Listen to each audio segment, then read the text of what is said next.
I'm not mucking around. I don't care what they throw at me. They are very powerful. Well, who are you talking about?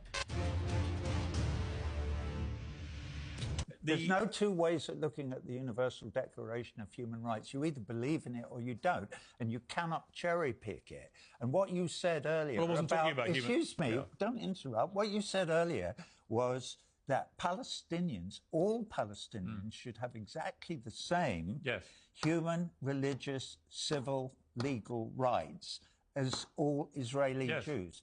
I agree with that. And when that is one unified democratic state that they live in together with equal human rights for all the citizens of that country, from the River Jordan to the sea, that will be a starting point from which they can all move on, and I hope they do. When you said that Eric said that he sees me waking up in tears, I do. I am prepared to admit that I am in tears over Gaza every morning when I wake up, because I'm only 80 years old. I have never experienced the genocide of a whole people in front of my eyes happening every day, because we, the people of the world, whatever the... But you don't just speak for the whole world, do you? For God's sake. Well, come on, Roger. We have a civilised conversation. No, you can't have a civilised conversation with somebody who constantly interrupts. Okay. Nor can you speak unfettered without me correcting some of the things you're saying or challenging you. You accept that? Yeah, I was about to say something, and you're doing it again. My apologies. I accept your apology. Thank you. Please don't do it again, Piers. Right. Most of the people of the world do not want the Israelis to continue in their inexorable course to the end of their extermination of the indigenous people of Palestine, and all the great work that the Grey Zone and Electronic Intifada people did in debunking all the filthy, disgusting lies that the Israelis told after October the 7th. Like what? About burning babies and women being raped, which were all completely... Actually, women were raped. No, they weren't. Yes, they were. Well, there's no evidence. It's been established by the United Nations. You can say anything that you want, but there's no evidence. Actually, there is extensive evidence. There is no evidence. Sexual assault and rape. Well, there is. OK, well, all right, now... Also, we know what Hamas broadcast on social media. Calm down. Roger, calm down. Don't sink to his level. All right, I won't. What level? Well, stop shouting. Stop shouting back. Let him interrupt you as much as you want. OK, all right. Sorry, Piers, what were you saying?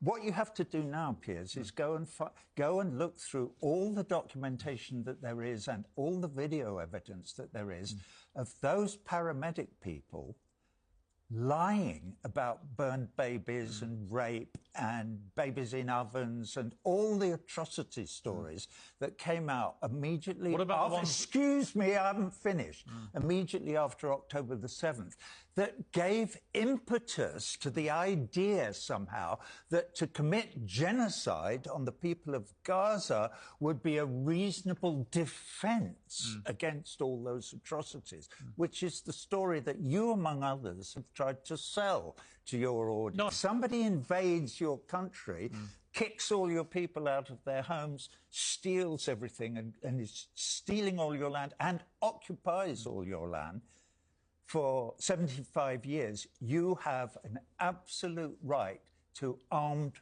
resistance. Because excuse me, because the state of Israel is... How to get it into your thick head? They're committing genocide. Yes. They're killing every single Palestinian. They're going to kill every Palestinian in the West Bank. Their dream, and their leaders have said that, is Eretz Israel. Every single bit of was once Palestine becomes Israel. They're not going to kill every Palestinian, obviously. Why? Oh, they're not? No, they're not. Well, they're trying to. They're trying to kill every member of Hamas. Well, what? I personally believe, as I know you do, that I think they have the response has been massively disproportionate. And way too many Palestinian civilians have died. And because the population is half under 18, it is absolutely outrageous now that so many young people have been killed. But that doesn't change the fact that 364 Israeli civilians and other nationalities were killed that day at a music festival. And when Bono sings a song about them and pays a tribute to them, you attack him. They said to me, know what he's like? And I said, yeah, I do. What am I like? See, he's like that. All right. This is a complete false equivalence. I'm not making a false equivalence. He's interrupting again. Who are you talking to? I'm talking to the camera. The oppressor, the state of Israel, is committing genocide on a whole people, okay? Some of the people in the prison where the genocide is being committed resisted the genocide on October the 7th. And some people in Israel were killed, and I feel for them and their families.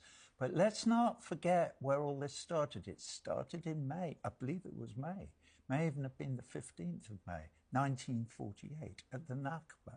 It's one set of people trying to steal a whole land from another set of people. Hopefully, there will be truth and reconciliation sessions between the oppressors and the oppressed, between the torturers and the tortured.